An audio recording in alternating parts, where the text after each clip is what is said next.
반갑습니다. 정말 반갑습니다. 정말 꼭 오고 싶었어요. 더이음 사랑의 교회 진짜 꼭 오고 싶었는데 생각보다 조금 늦게 왔습니다. 하지만 역시 기대했던 대로 밝고 화사하고 따뜻하고 참 아름다운 교회라는 걸 다시 한번 느낍니다. 우리 강 목사님이 워낙 성품이 좋고 또 이제 섬김을 잘하는 분이라서 주변에 좋은 분들이 많이 있거든요. 근데 또 저하고도 이렇게 좋은 교제를 나눠주시니까 제가 그저 감사할 뿐입니다. 제가 이제 사실은 완전히 이제 관계가 없는 외부인은 아닙니다. 무슨 의미냐면요. 여러분 더이음 사랑의 교회가 사실은 더 사랑의 교회 아들 교회거든요. 이렇게 말하면 기분 나쁜 거 아니죠? 예. 더 사랑의 교회가 아버지 교회고요. 오카렌 목사님 이제부터 있던 사랑의 교회가 할아버지 교회거든요. 그 할아버지 교회에서 제가 이인우 목사님, 더 사랑의 교회를 세우신 이인우 목사님과 같이 있었거든요. 그리고선 이제 제가 더 사랑의 교회 협동 목사도 제가 몇 년이나 했어요. 저도 담임 목회를 이제 11년 하다가 이제 팀 킬러라는 목사님과 이제 하나님의 은혜로 인연을 맺으면서 제가 지금은 단체에서 섬기는 일을 하고 있고요. 이인호 목사님이 이사장으로 있으시고 저는 또 거기서 실무 책임자로 있습니다. 그리고 목회도 하고 싶어서 저도 교회를 개척했어요. 근데 이제 제가 더 사랑의 교회하고 사실 형제 같은 마음이 있기 때문에 저도 성을 같이 썼습니다. 여러분, 형제면 성이 똑같을 거 아니에요? 그래서 저는 더 은혜교회입니다. 더 은혜교회. 예. 그래서 사실은 이제 사랑의 교회, 더 사랑의 교회, 저는 더 은혜교회고요. 그런데 저는 더 은혜교회도 개척교회라서 아직은 자녀를 낳지 않고 있지만, 못하고 있지만, 낳고 싶은 마음 간절하고요. 그리고 이 귀한 이음 사랑의 교회가 이렇게 아버지 교회로부터 잘 나오고 잘 성장하듯이 이제 앞으로 한 3년 후 5년 후쯤 되면은 이제 여러분도 또 멋진 아들, 딸 교회를 낳을 수 있을 것이라고 믿습니다. 그러한 날을 기대하고 또 오늘 이렇게 보니까 너무 행복해서 제가 서두가 길었습니다. 여러분, 예수 신앙을 처음 갖게 된 계기가 뭡니까? 몸이 좀 안 좋아서 혹시 나왔습니까? 사업 좀 잘 되기 위해서 나왔습니까? 자녀 양육을 위해서 혹시 나왔습니까? 애인 따라서 나왔습니까? 아니면 담임 목사님이 잘생겼다는 소문 듣고 나왔습니까? 예, 아멘을 한 명밖에 안 하네요. 사실 어떤 계기든지 상관이 없습니다. 진짜 상관이 없습니다. 계기와 동기는 다양합니다. 목적과 기대도 동일하지는 않습니다. 근데 여러분, 오늘 본문 말씀 보면요, 5절에 이런 구절이 있었습니다. 그 거린이 무엇을 얻을까 하여 라는 표현이 나옵니다.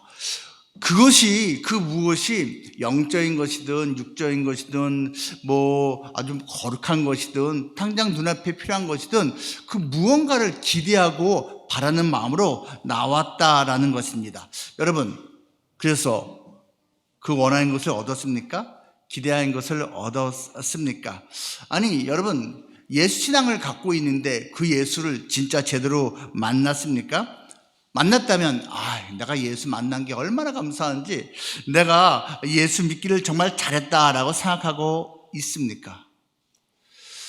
제가 이제 10살 때, 요즘 나이 계산으로 하면 9살 때 예수님을 만났습니다. 좀 빨리 만났죠. 그래서 여러분, 정말 우리 어린 자녀들 데리고 나오신 분들 정말 잘하신 겁니다.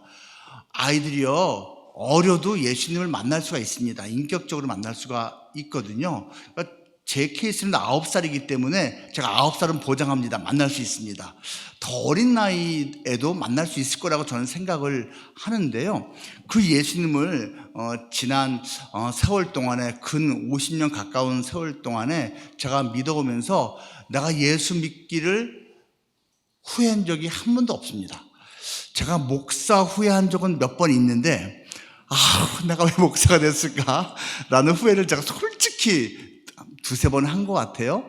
하지만 내가 예수 신앙 갖게 된 거에 대해서는 후회한 적이 없습니다. 그만한 충분한 가치가 있다는 의미입니다. 오늘 본문 말씀 보면요, 예수님의 수제자라고 불리는 베드로, 그리고 또 상대적으로 젊었던 요한이 이렇게 성전에 어느 시간에 예배를 드리기 위해서 기도를 하러 들어갑니다. 여러분, 베드로하고 요한은요, 성경 읽어보세요. 단짝입니다. 단짝이에요. 그 두 사람은요, 어부로서 동료였어요.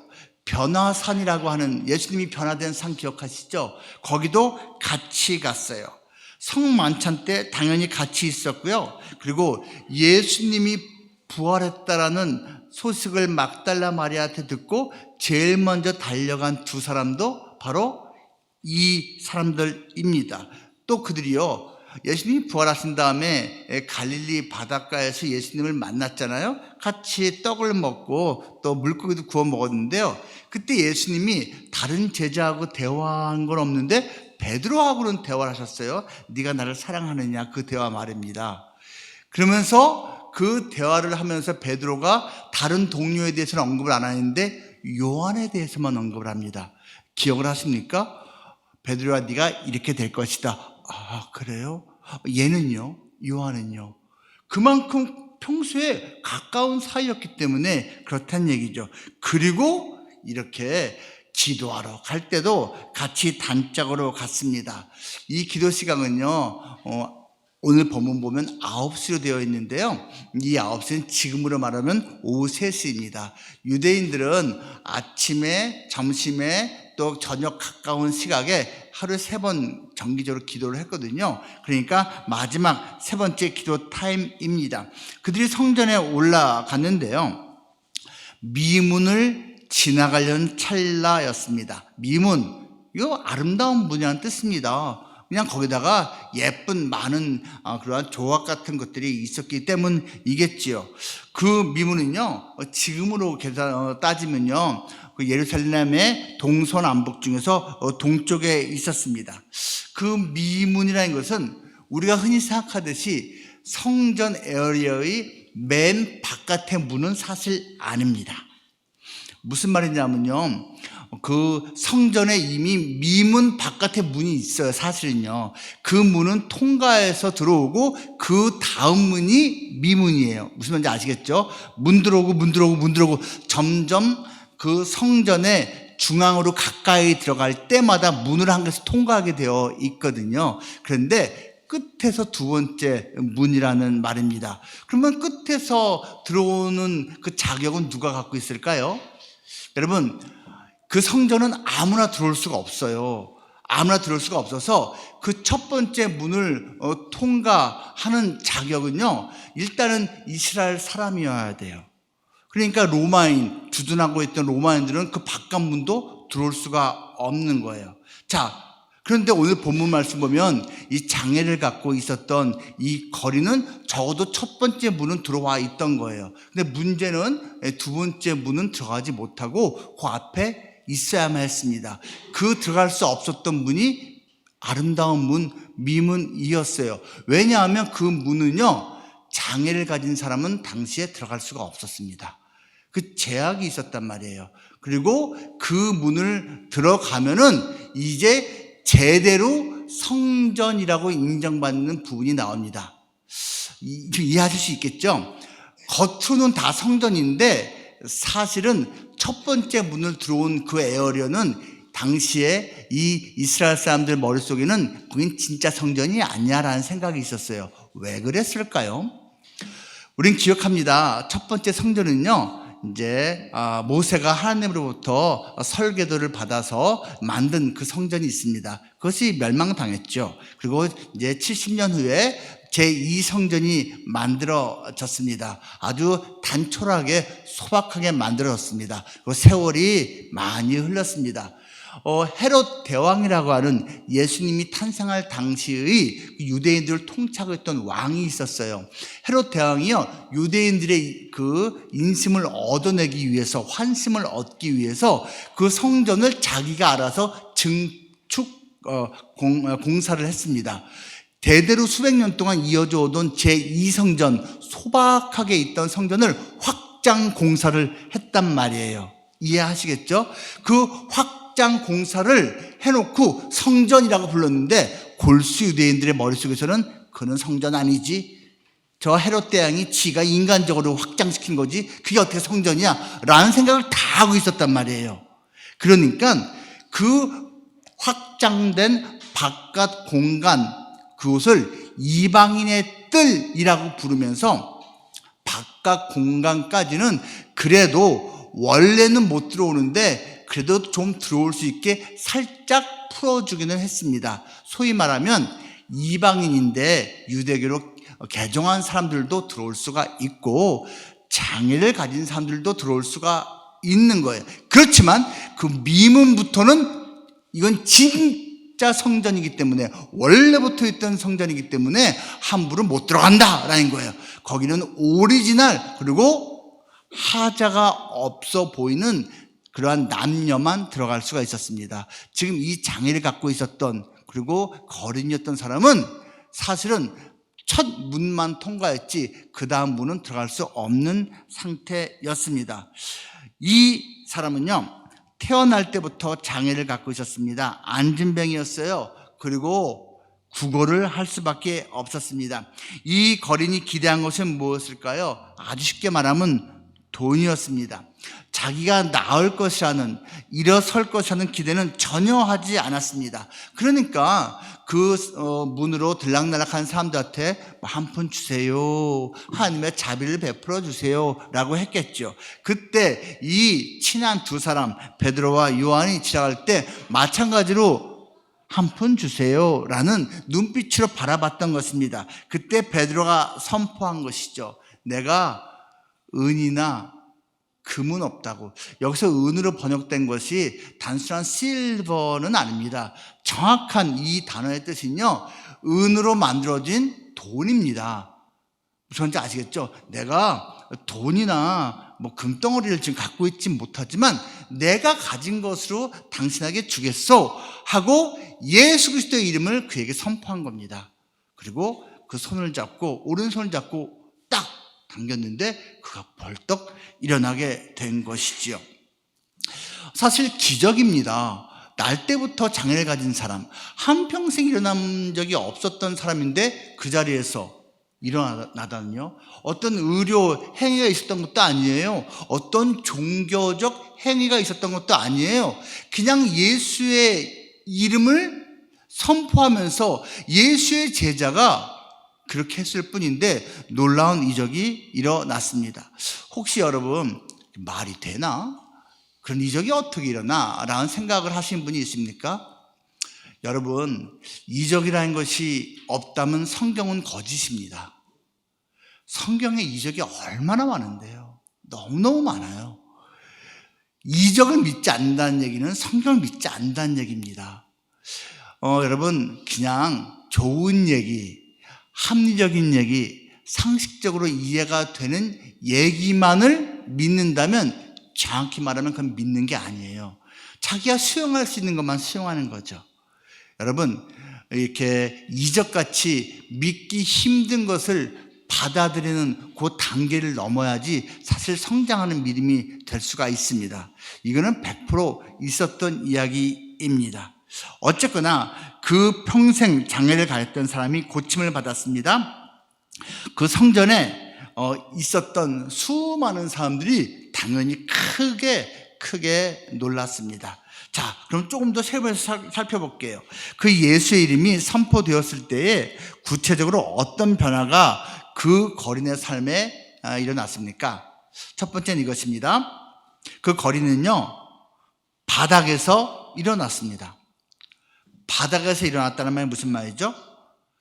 바닥 인생이 일어서는 인생으로 변화되었다라는 것입니다. 다시 읽어볼게요. 2절과 3절입니다.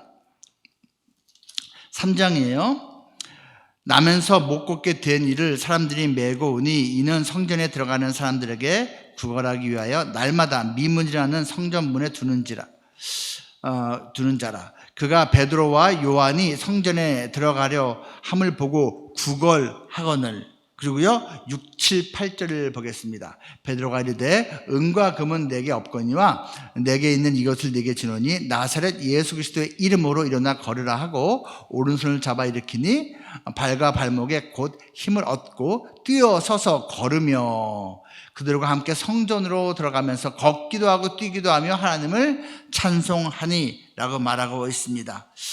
이 거리는요 평생 동안 주어진 운명에 순응할 수밖에 없었습니다. 체념했던 것이죠. 남들이 그를 미문 앞에 데려다 주면 그 앞에서 구걸을 하는 겁니다. 그리고 시간이 지나면 다시 남들이 와서 자기를 데려가는 것이죠. 자기 스스로 뭔가 할 수 없는 삶, 그런 삶이었습니다. 그런데요 강력한 능력이 그에게 임했습니다. 16절 말씀에서 이렇게 말을 합니다. 그 이름을 믿음으로 그 이름이 너희가 보고 아는 이 사람을 성하게 하였나니 예수로 말미암아 난 믿음이 너희 모든 사람 앞에서 이같이 완전히 낫게 하였느니라. 나중에 이것이 이제 이슈가 되고 센세이션을 일으키니까 많은 사람들이 놀랍게 여겼잖아요. 그때 베드로가 이것에 대해서 설명하는 장면입니다. 여러분 이 16절에서 지금 뭘 말하고 있다고요? 그 이름을 믿음으로 그 이름이 낫게 하였다라고 말합니다. 예수의 이름을 지금 누가 믿었다는 뜻입니까? 주어가 애매한 것 같죠? 여러분 문법적으로 따지면요 그 거린입니다.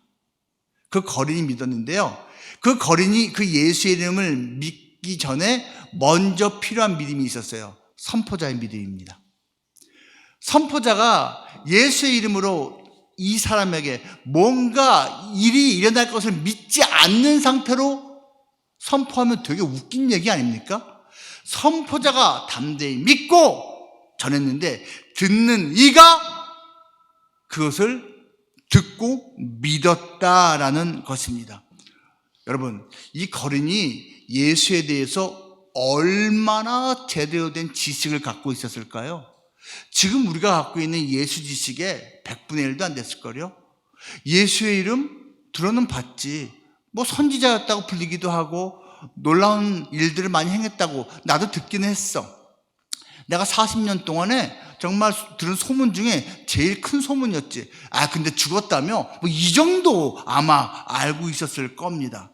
그런데요 그 짧은 순간 그 어떤 사람들이 예수의 이름으로 자기에게 일어나라고 했을 때 그 찰나에 간절한 믿고 싶은 마음이 생겼을 겁니다. 이 일이 이루어지기를, 정말 이루어지기를. 엄청나게 큰 믿음이 아니라 작지만 간절한 그 믿음을 가졌다라는 것이지요. 여러분 우리의 믿음이 과연 어떠합니까? 내일 설교 시간에 제가 좀 살필 것이지만 살짝 제가 오늘 먼저 말씀을 드리면요 여러분 기억해 보세요. 간질 걸린 아들을 데려온 아버지가 있었습니다. 제자들에게 나중에 예수님을 만났는데 기억하십니까? 그 아들 결국 예수님이 고쳐주었어요. 병든 하인을 대신해서 자기가 예수님을 찾아온 로마 백부장이 있었습니다.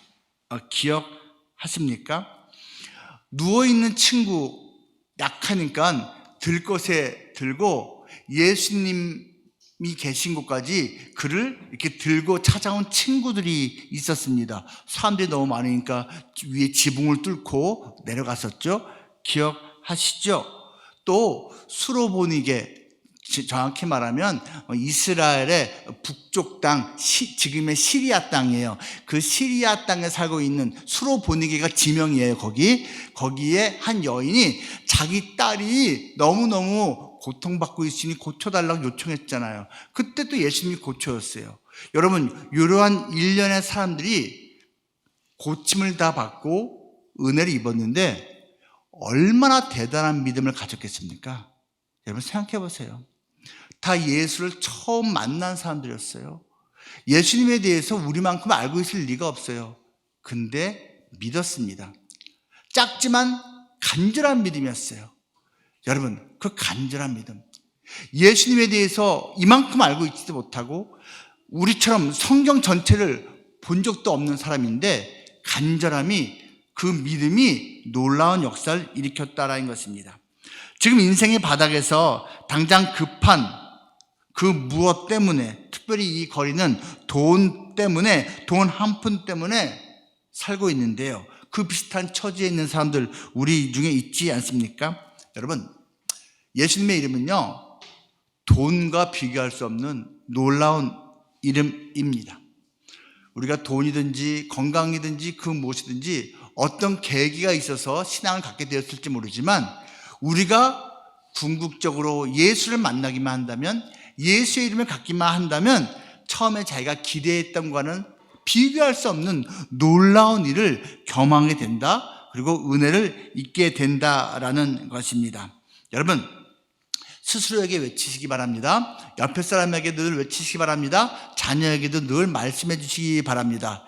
예수의 이름으로 힘내자고, 예수의 이름으로 무언가 할 수 있다고, 그 예수의 이름으로 바닥에서 일어서는 인생이 될 수가 입니다. 저도 이제 정말 오랜 세월 예수님을 믿어왔고, 또 나중에는 제가 목회자도 됐지만요, 저도 인간이기 때문에 넘어지기도 하고 쉽지 않은 순간을 보내기도 했습니다. 정말 눌리는 그러한 시간을 보낸 적도 있었어요. 그런데 결국 다시 소생시키는 믿음은요, 예수의 이름을 믿는 그 믿음입니다. 눌림에서 누림으로 회복됩니다. 그리고 자기만 누리는 게 아니라 이 누림을 다른 눌려있는 사람들에게 나누어주는 나눔의 삶을 살게 됩니다. 이것은 경험해 본 사람만 알 수 있습니다. 여러분, 이 예수의 이름 붙잡고 일어서고 싶지 않습니까? 또는 그 누군가가 눌려 있다면 그에게 예수의 이름을 줌으로써 그가 일어서도록 해주고 싶지 않습니까? 과연 우리의 신앙은 어떠합니까? 여러분, 신앙 3종 세트가 있습니다. 신앙 3종 세트가 하나는 이거예요. 어떤 사람은요, 깍두기 신앙이 있습니다. 여러분, 깍두기라는 거 아십니까? 그 먹는 깍두기, 그 깍두기긴 한데, 어렸을 때 보면요, 축구 경기를 하고 또 친구들하고 게임을 할 때 있으나 없으나 별 상관이 없는 애가 있어요. 꼭 얘가 우리 팀에 들어온다고 저 팀이 싫어하지도 않아. 얘가 저 팀 간다고 해갖고선 내가 불안해하지도 않아. 얘는 있으나 없으나 존재감이 없는 친구가 있어. 그래, 너 깍두기 해라. 그게 깍두기입니다. 여러분, 깍두기 신앙이 뭘 것 같아요? 그 깍두기 신앙인이 그 사회에, 그 직장에, 그 공동체에, 그 모임에 있으나 없으나 사람들은 존재감을 몰라. 그 크리스찬이 있으나 없으나 상관이 없어. 저 사람이 교회 다니는 사람이라는데, 저 사람이 옆 부서로 가는데, 저 사람이 우리 부서에 있을 때 우리가 참 잘 됐는데, 복 받았는데, 분위기가 좋았는데, 저 사람 가면 어떡하지? 이런 게 아니라, 가든 말든 상관이 없어. 그냥 깍두기 신앙, 존재감이 없는 신앙이 있어요. 요거보다 조금 더 안 좋은 신앙이 있습니다. 꼴뚜기 신앙입니다. 꼴뚜기 신앙이 뭘 것 같아요? 어물전 망신은 꼴뚜기가 시키고요, 예수님 망신은 꼴뚜기 신앙인이 시킵니다. 차라리 그냥 예수를 안 믿는 게 낫지, 왜 저분은 예수의 이름을 가지고선 저렇게 망신을 시킬까? 왜 저 사람은 크리스찬이라고 하는데, 목회자라고 하는데 사람들이 손가락질 받는 저런 모습을 살까 싶은 존재가 있지 않습니까? 여러분, 그게 꼴뚜기 신앙이에요. 또 여러분, 혹시 꼴뚜기 신앙, 내가 꼴뚜기 신앙인 것 같다라고 생각하면서 여러분 너무 괴로워하지 마십시오. 다 그럴 때가 있습니다. 근데요, 궁극적으로 우리가 소망하는 신앙이 하나가 더 있어요. 오뚜기 신앙입니다. 여러분, 오뚜기가 좋은 게 뭡니까? 서 있어요. 우뚝 서 있습니다. 무게 중심이 잡혀 있죠. 물론 흔들립니다. 넘어질 때 있어요. 근데 다시 일어섭니다. 그 중심이 견고하게 있기 때문이지요. 여러분, 결국 우리의 신앙이 이런 신앙 되어야 하지 않겠습니까? 서 있는 신앙, 넘어졌다가도 다시 일어서는 신앙, 오뚜기 신앙이 되어야 하는 거 아니겠습니까? 이 거리는요, 사실은 태생적으로 바닥에서 한평생 보낼 수밖에 없는 그러한 바닥 인생 운명이었습니다. 하지만 예수의 이름이 그에게 들어왔을 때 그의 인생은 일어선 인생이 되었습니다. 또 예수의 이름이 그에게 선포되었을 때, 그가 그 이름을 붙잡았을 때 무슨 변화가 일어났습니까? 둘째 이것입니다. 그 거리는요, 밖에서 안으로 들어갔다라는 것입니다. 밖에 있다가 안으로 들어갔어요. 아까 읽은 구절 다시 한번 읽을게요. 8절부터 10절입니다. 뛰어서서 걸으며 그들과 함께 성전으로 들어가면서 걷기도 하고 뛰기도 하며 하나님을 찬송하니 모든 백성이 그 걷는 것과 하나님을 찬송함을 보고 그가 본래 성전 미문에 앉아 구걸하던 사람인 줄 알고 그에게 일어난 일로 인하여 심히 놀랍게 여기며 놀라니라. 제가 아까 말씀드렸죠. 사실 맨 바깥의 문은 통과해서 들어와 있었지만 실제로 유대인들의 인식 속에 있는 그 성전에는 들어가지 못하는 제약을 받는 인생이었습니다. 그런데 이제는 고침받았으니까 당당하게 들어가는 거예요. 자격이 생긴 겁니다. 그 성전 안으로, 진짜 오리지널 성전 안으로 들어갈 수 있었던 것입니다. 이 거린의 운명은요, 한평생 진짜로 희생제물을 잡고 제사를 드리고 성전 안에, 성소 안에 들어가서 기도도 할 수 있는 것을 하지 못하는, 구경도 하지 못하는 그러한 운명이었는데 이제는 당당히 성전 더 깊숙이 들어갈 수 있게 된 것입니다. 당연히 하나님을 찬송할 수 있는 것이죠. 이런 인생은요, 쉽게 말하면 이거예요, 여러분. 주변 인생. 삶으로나 신앙으로나 주변인 인생이었는데요, 예수의 이름이 그에게 들어오고 그가 그 이름을 붙잡은 순간부터 그는 중심부 인생으로 바뀐 겁니다. 아웃사이더 인생에서 인사이더 인생으로 그가 살게 되었다라는 것입니다. 여러분, 우리가요, 반드시 항상 중심 역할을 해야 된다, 이 차원의 문제를 말하는 것이 아닙니다. 자기가 신앙적으로나 또는 삶의 모습에서나 바깥에서 맴돌며 참된 인생의 가치를, 참된 인생의 보람을 본격적으로 느끼지 못하던 사람들, 무엇보다도 하나님과 깊은 참된 교제를 아직 맛보지 못하고 바깥에서 종교인처럼만 또는 어렴풋이로만 예수 신앙을 갖고 있던 사람이 이제 본격적으로 예수의 능력을 맛보는 삶이 되었다라는 것입니다. 그 예수님의 이름으로 인생의 가장 큰 문제가 해결된 것입니다. 하나님 안으로, 하나님의 백성 안으로 제대로 들어갈 수 있게 된 것입니다.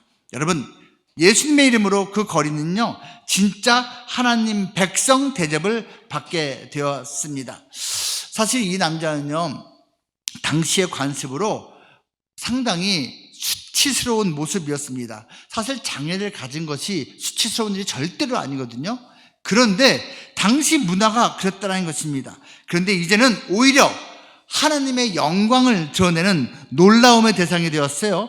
예수님의 이름을 증거하는 놀라운 모습이 되었다는 것입니다. 여러분, 12절부터 15절 우리가 아까 읽지는 않았지만 지금 한번 읽어보면 좋겠습니다. 제가 빨리 읽을게요. 같은 사도행전 3장 12절부터입니다.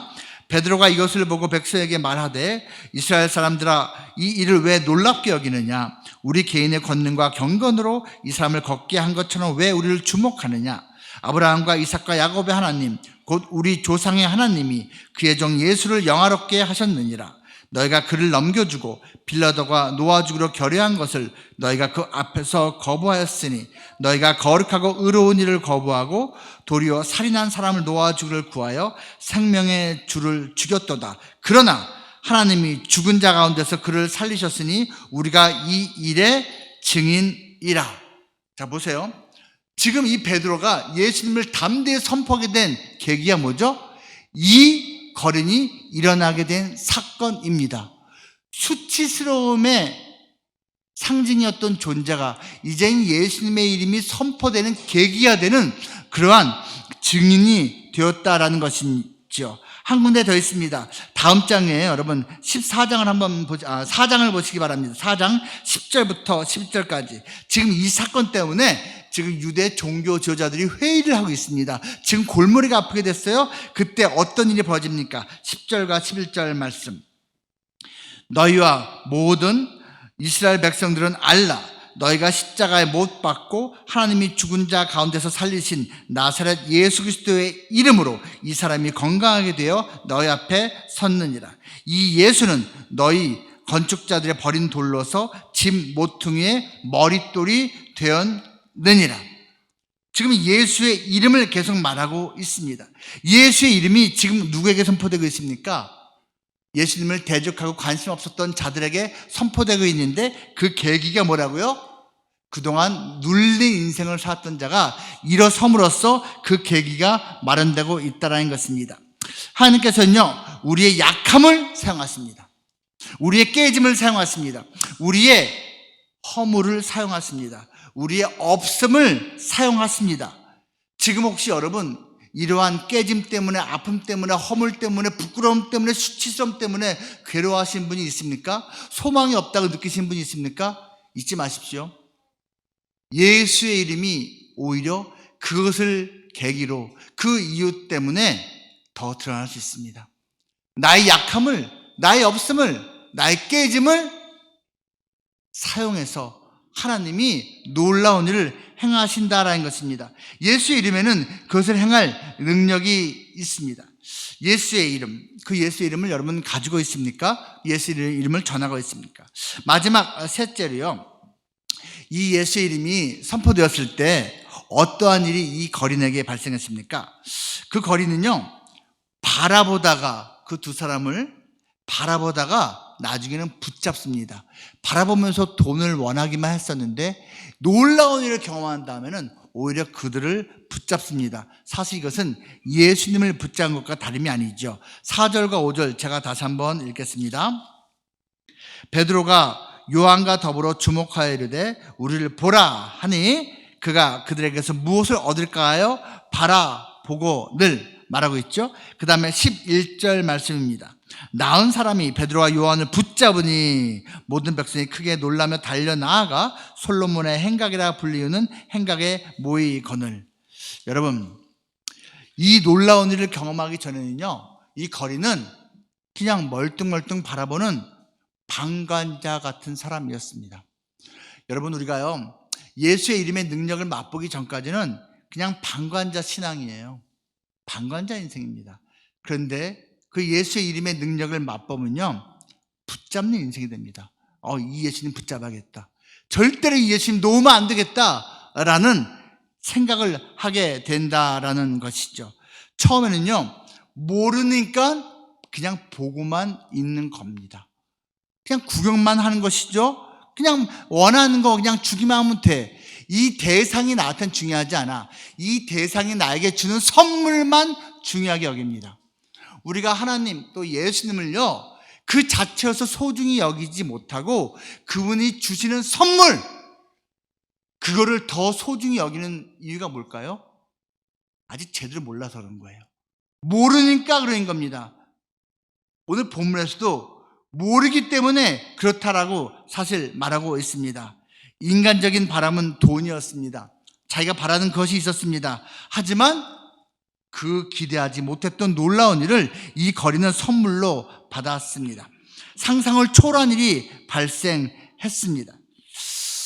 여러분, 제가요, 모태신앙이 아닙니다. 저는 이제 9살부터 예수님을 만났다고 했잖아요. 그럼 어떻게 만났을까요? 모태신앙도 아닌데.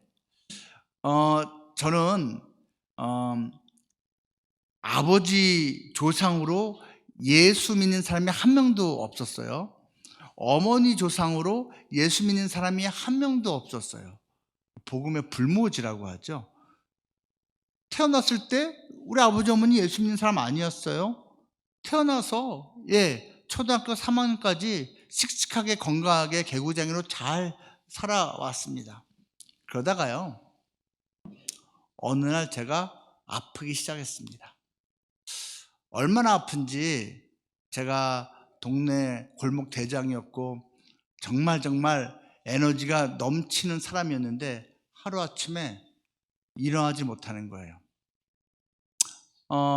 너무너무 안 좋아서 병원 가서 검사를 해도 병의 원인이 나오지가 않았습니다. 조그만 물 먹어도 토했습니다. 그러니까 이거 어떡합니까? 한 달, 두 달, 석 달 학교를 못 다닐 정도로 아팠습니다. 게다가 몸이 너무 아프면서 동시에 제가 헛것을 보기 시작했습니다. 제가 귀신을 보기 시작했어요. 여러분, 귀신이 보이냐고 물으면 제가 할 말이 없습니다. 근데요, 보인 걸 어떡합니까? 보인 걸 어떡해요? 여기도 있고 여기도 있고 이런 식으로 보이는 거예요. 그리고 그게 나한테 다가오는 것도 보이고 나가는 것도 보이고. 9살밖에 안 된 애가 솔직히 뭘 알겠습니까? 얼마나 무서웠겠어요. 그때마다 기절하고. 소위 말하면 저는 여러분 그 9살 때요, 그 귀신 때문에 기절을 수십 번을 했습니다. 근데 우리 부모님은 어떻게 할 수 있는 게 아무것도 없었어요. 그 젊은 부모님이 이 장남이 툭 하면은 누워있다가 천장 보다 갑자기 기절하고, 누워있다가 천장 보고 기절. 이거를 한 주, 두 주, 한 달, 두 달 하니까 얼마나 인생이 힘드셨겠습니까? 근데요, 우리 어머니의 친구가 목사님 아내, 사모님이 있었는데 우리 어머니를 교회로 데려나갔습니다. 예수님을 소개해 줬습니다. 정확히 말하면 어렸을 때 다니던 교회를 기억나게 해줬습니다. 그래서 어느 순간부터 제가 기절하면 우리 어머님이 동네에 있는 정말 아담하고 정말 조그만 교회로 전화를 하고 정말 맨발로 달려갔습니다. 그 교회를 개척한 전도사님이 그럼 막 달려와요. 제가요, 기절해 있어요. 귀신 때문에. 귀신 보고 기절한 거예요. 그러면 전도사님이 오자마자 뭐 할 것 같아요? 항상 기도하고 찬송 불렀어요. 예수의 이름으로 십자가 군병들아, 예수의 이름은, 계속 찬송 부르고, 그리고 선포를 했어요. 예수님의 이름으로 명하노니 일어날지어다. 예수님의 이름으로 명하노니 악한 영화 떠날지어다. 신학교 전도사님이, 엄청나게 유명한 목사님이 아니고 동네 조그만 교회 개척교회 전도사님. 여러분 무슨 일 벌어졌는지 아십니까? 그럼 제가요, 정신 돌아오는 거예요. 눈이 띄어지는 거예요. 신기하죠? 더 신기한 게 뭔지 아세요? 귀신이 도망가는 게 보이는 거예요. 이거를 한 번, 두 번, 10번 넘게 계속했어요. 여러분, 아무리 어려도요, 10번 넘게 반복되면 깨닫는 게 있습니다. 제가 뭘 깨달았을 것 같습니까? 예수의 이름이 뭔가 있다. 너무 신기한 거예요. 뭔가 있다. 자, 어느 날 또 귀신이 또 보입니다. 이제 조금 있으면 이놈이 나한테 올 거고 난 또 기절할 거예요. 그때 무슨 생각할 것 같습니까? 우리 엄마가 그 전도사님 모시고 오기 전에 내가 먼저 싸워야겠다. 저 그때 교회 안 다니고 있을 때예요. 교회를 나간 적이 없고 나갈 생각도 못하는 누워있는 상태라니까요. 근데 귀신이 나왔을 때 제가 어떻게 반응했을 것 같습니까?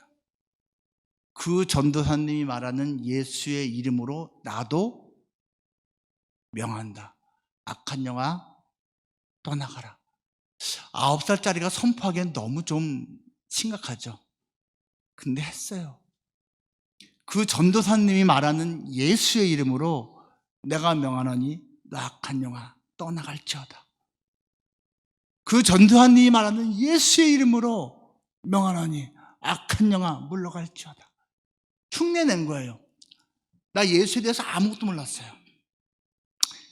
예수님이 하나님의 아들이다? 전혀. 예수님이 나의 구원자다? No! 아무것도, 성경을 본 적도 없는데 뭔 얘기입니까? 아무것도 몰랐어요. 하나만 알았어. 이분이 예수의 이름으로 명령하면 저 무서운 귀신이 도망간다. 이것만 알았어요. 그래서 흉내냈어요. 내 믿음이 이렇게 컸을까요? 아니요. 많이 있는데 간절했어요. 근데 먹히더라고요. 귀신이 더 이상 나한테 접근을 못해요. 예수의 이름을 명하노니 악한 영아 떠나갈지어다. 그 다음부터는 기절 안 했습니다. 그 다음부터는 기절 안 했어요.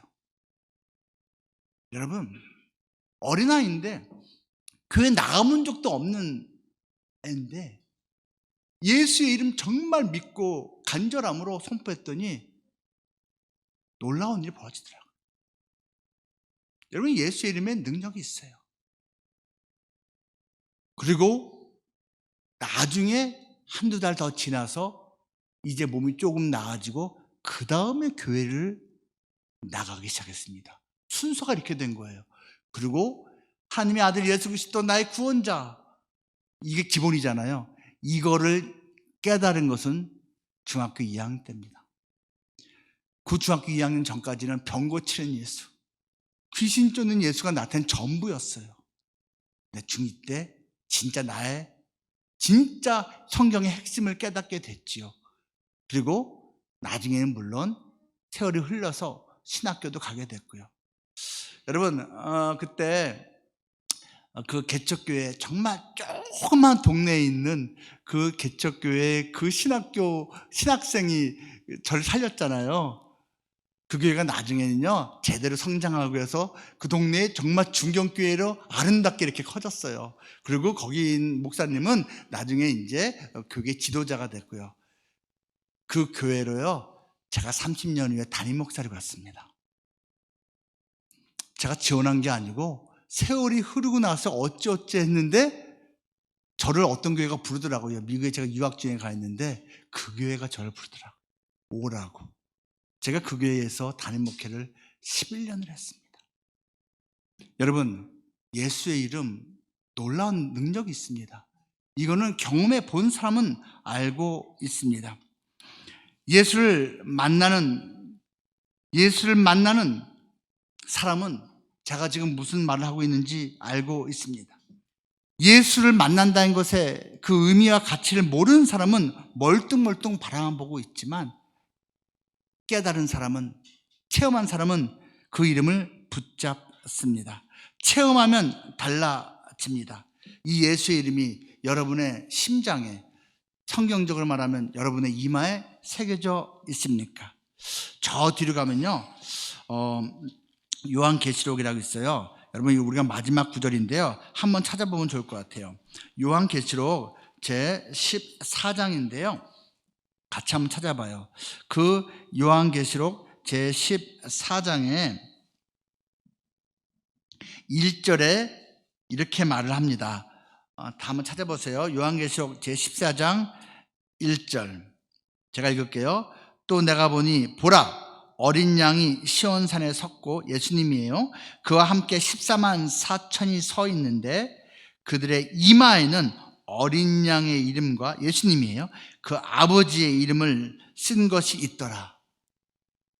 여러분, 예수를 영접한 사람은요 이마에요 하나님, 예수님 이름이 써 있어요. 소속입니다. 하나님 거라고 써 있는 거예요. 예수님 거라고 써 있는 거예요. 이게 왜 중요한 줄 아세요? 이거 없는 사람은 다른 이름이 새겨져 있습니다. 위에 13장 보세요. 13장 16절 말씀. 이거는 이제 사탄의 앞잡이, 소위 짐승이라고 하는 그러한 내용 아시죠? 이제 말세가 되면 여러분, 예수님을 대적하는 사탄이 그 짐승이라고 하는 앞잡이를 사용해서 세상을 현혹할 텐데요. 그를 말하는 겁니다. 16절. 그가 모든 자, 곧 작은 자나 큰 자나 부자나 가난한 자나 자유인이나 종들에게 그 오른손이나 이마에 표를 받게 하고, 누구든지 이 표를 가진 자 외에는 매매를 못하게 하니, 이 표는 곧 짐승의 이름이나 그 이름의 수라. 여러분 보세요. 여기 짐승의 이름도 있죠. 쉽게 말하면 이거예요. 사탄의 앞잡이의 이름이라는 뜻입니다. 제가 이걸 다 일일이 설명할 시간은 없고요. 사탄의 앞잡이의 이름이 그 이마에 새겨져 있다는 뜻입니다. 이건 영적인 의미이지만 어쨌거나 이름은 무엇을 말한다? 소속을 말한다. 예수의 이름을 준다는 얘기는 예수 소속으로 들어오라는 초대입니다. 이 예수의 이름을 여러분 갖고 있습니까? 이 예수의 이름이 여러분의 이마에 새겨져 있습니까? 이 예수의 이름이 우리 자녀에게 새겨져야 하지 않겠습니까? 바라기는요, 이 예수의 이름으로 일어나시기 바랍니다. 예수의 이름으로 바닥 인생이 아니라 우뚝 선 인생 되시기 바랍니다. 이 예수의 이름으로 들어가시기 바랍니다. 바깥에서 주변 인생으로 살지 말고 주님 품 안으로 깊이 들어가기 바랍니다. 그리고 예수의 이름으로 구경하는 방관자 인생이 아니라 예수의 이름을, 예수님을 꼭 붙잡는 그러한 인생으로 살아갈 수 있기를 바랍니다. 이 예수의 이름이 바로 여러분에게 주어졌습니다. 기도하겠습니다. 거룩하신 주님, 감사합니다. 주님이 사랑하시는 귀한 더 이음 사랑의 교회입니다. 주님이 사랑하는 백성들이 이른 새벽에 모였습니다. 예수의 이름을 듣기 위해서, 예수의 이름을 붙잡기 위해서, 예수의 이름으로 다시 한번 힘있게 서기 위해서 모였습니다. 그 예수의 이름으로 우리를 인쳐 주시옵소서. 그 예수의 이름으로 우리를 새겨 주시옵소서.